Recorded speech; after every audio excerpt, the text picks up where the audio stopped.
measured military response together with skillful diplomacy earned us worldwide acclaim and respect, alhamdulillah. The world has since increasingly viewed Pakistan as a reliable, responsible, and important partner in the regional and international architecture. Ladies and gentlemen, the international order now places a premium on strategic bilateralism and minilateralism, where states are forging targeted cooperation for shared interests. Pakistan has responded to this evolving trend with a renewed focus on fostering tailored cooperation with our partner countries in priority sectors. Excellencies, ladies and gentlemen, this approach is exemplified by our parallel, nuanced and mutually beneficial relationship with the major powers. With China, our all-weather partnership continues to deepen through CPEC 2.0, robust strategic dialogue, and unwavering mutual support on core interests. I conducted the latest round of strategic dialogue in January 2026 in Beijing with my Chinese counterpart, Foreign Minister Wang Yi, where we reaffirmed our resolve that strategic convergence on key issues have to be there. These include Afghanistan, Jammu and Kashmir, and transboundary water security. Those who might have read the joint communique, not joint statement, of the two countries on 5th of January 2026 must be well aware of all these details. We also agreed on cooperation in counterterrorism and broader regional security. Simultaneously, we have reinvigorated our partnership with the United States. Transcending the traditional security paradigm to advance cooperation in trade, technology, investment, and regional stability. This collaborated approach has enhanced our ability to navigate complexity with skill and confidence, ensuring that our national interests are served without compromising our core foreign policy principles. The productive visits of our Prime Minister Shehbaz Sharif and Chief of Defence Forces Field Marshal Sayyid Asim Munir to Washington, and my frequent interaction with my counterpart Secretary Rubio have also contributed to the recent developments. Excellencies, ladies and gentlemen, we have also reinforced our bilateral and minilateral partnerships across the wider region. In South Asia, we have successfully transformed our fraternal ties with Bangladesh into a substantive partnership. After a long pause of 12 years, which was just a ceremonial visit to hand over an invitation, there was a substantive visit of mine in August last year to Dhaka, and alhamdulillah, the new beginning of our relationship has begun from there. Similarly, the trilateral mechanism involving China, Pakistan, and Bangladesh has been launched with a view to expanding and deepening regional cooperation and synergy. In the Middle East, our landmark strategic mutual defense agreement with Saudi Arabia in September last year has elevated our brotherly ties to new heights. Reinforced partnerships with the UAE, Qatar, Jordan, Oman, Egypt, and Bahrain have also yielded concrete agreements in investments, agriculture, infrastructure, and energy. Excellencies, ladies and gentlemen, our leadership level diplomacy can also be witnessed with Turkey, Azerbaijan, and the Central Asian states. In the recent months, you must have witnessed presidents of Kazakhstan, Uzbekistan, and Kyrgyzstan have undertaken historic visits to Pakistan, making a new trajectory to boost solidarity and cooperation between Pakistan and Central Asian states. Nobody have noticed that the marked difference between the relationship a decade ago, a few years ago, and now is very, very visible. Notably, our brotherly ties with Azerbaijan and Turkey have been further reinforced with the launch of leadership-level trilateral mechanism.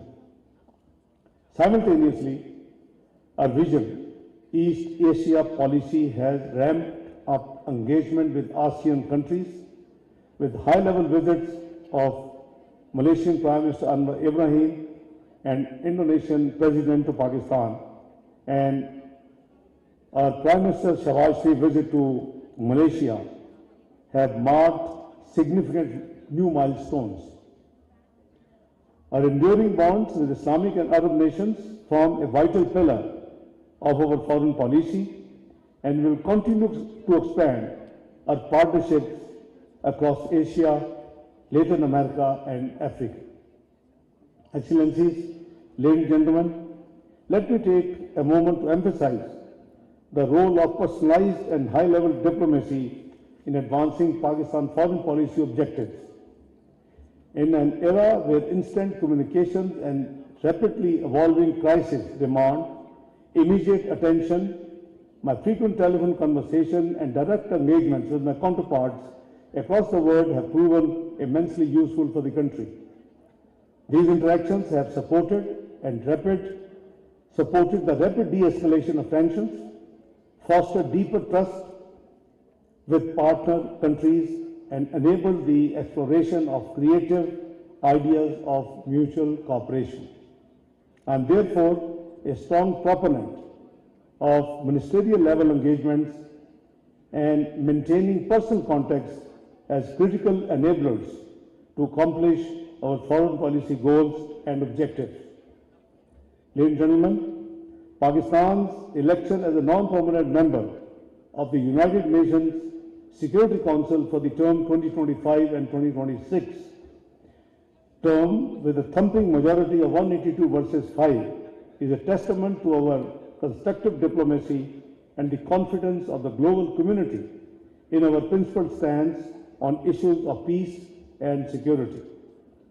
Since assuming this role, Pakistan has raised critical challenges on the Council's agenda, advocating for peaceful resolution of conflicts, reforms of the UN bodies, adherence to international law including UN Charter, and protection of civilians. We have consistently used our platform to advance shared priorities ranging from counter-terrorism to equitable development. This reflects our unwavering commitment to a fair and responsible international order that promotes justice, stability, and prosperity for all nations. Excellencies, ladies and gentlemen, Pakistan has actively used all platforms, including the UN Security Council, to address the grave situation in Gaza. In continuing support of practical peace efforts, Pakistan joined the Board of Peace alongside 7 other Arab and Islamic countries to call for an immediate ceasefire, unhindered humanitarian assistance access, and protection of civilians. At its inaugural session in Washington last week, these priorities were further emphasized in seeking concrete steps to stop the sufferings, expand humanitarian assistance, and support reconstruction efforts. On 18th of February, Pakistan's voice was vocal, brave, and clear in the UN Security Council, which I attended on behalf of Pakistan, and on 19th, the voice of Pakistan was heard through Prime Minister 𝗟𝗶𝘃𝗲 in the Board of Peace. We are committed for the advocacy for a just and durable two-state solutions, reaffirming the legitimate rights of the Palestinian people, including the establishment of a sovereign and contiguous Palestinian state based on pre-1967 borders with Quds al-Sharif as its capital. Pakistan remains committed to human dignity and to our belief in collaborative, multilateral diplomacy to achieve peace and stability in the entire region. Excellencies, ladies and gentlemen, with regard to the ongoing developments concerning Iran, Pakistan is a key stakeholder as a neighbor and brotherly country. We are committed to playing a constructive role in diffusing tensions, including to highest level diplomacy and consistent engagement with the Iranian authorities. I have personally spoken to Secretary Rubio and Irani Foreign Minister 𝗟𝗏𝘃𝗲 at numerous occasions in recent months, advocating diplomacy, dialogue, flexibility, and the imperative of a compromised diplomatic solution. We will continue to work with all concerned parties to promote a peaceful settlement of issues and strengthen regional peace and security. Just few days ago, I would say, on 19th of February, Prime Minister 𝗟𝗏𝘃𝗲 and myself had very constructive and detailed discussion regarding Iran with the U.S. Secretary of State after the BOP meeting was over. Ladies and gentlemen, economic diplomacy occupies a central role in our government's foreign policy calculus. Pakistan's diplomatic outlook is profoundly oriented towards the economic well-being of our brothers and sisters. Partnerships in high-level manufacturing, information technology services, mines and mineral resources, agro-processing, and the halal food sectors are now at the core of our engagement with regional and international partners. In the last 24 hours, all these were emphasized in our engagement with the Qatari authorities, including the Prime Minister and the Emir of Qatar yesterday. Excellencies, ladies and gentlemen, furthermore, the Foreign Ministry has employed a whole of government approach to advance our foreign policy priorities. From the day when I joined, I declared that with the parallel conventional diplomacy, the Foreign Office will work proactively for economic diplomacy. We have worked to strengthen our institutional coordination with the Ministries of Planning, Commerce, Finance, and all other relevant ministries, as well as the SIFC, ensuring that our diplomatic efforts are backed by a comprehensive, united national strategy. Ladies and gentlemen, climate change remains an existential threat and a defining challenge of our time. Pakistan stands on the front line of climate vulnerability, despite contributing minimally to global emissions. Pakistan is among the top 10 most climate vulnerable countries and has been actively engaged in multilateral climate action under frameworks such as the United Nations Framework Convention on Climate Change and the Paris Agreement, advocating globally for climate finance, loss and damage funding, and enhanced adaptation support. During our two years tenure in the UN Security Council, we will continue to highlight the critical nexus between the climate change and international peace and security, particularly in fragile and conflict-affected regions. For Pakistan, climate action is not only an environmental necessity, but a strategic imperative for economic resilience, human security, and sustainable development. Excellencies, ladies and gentlemen, in the end, let me reiterate that Pakistan's approach to navigating international relations in a complex and evolving world will remain anchored in 1. Protecting our core national interests through peaceful means, meaningful dialogue and engagement to address all issues.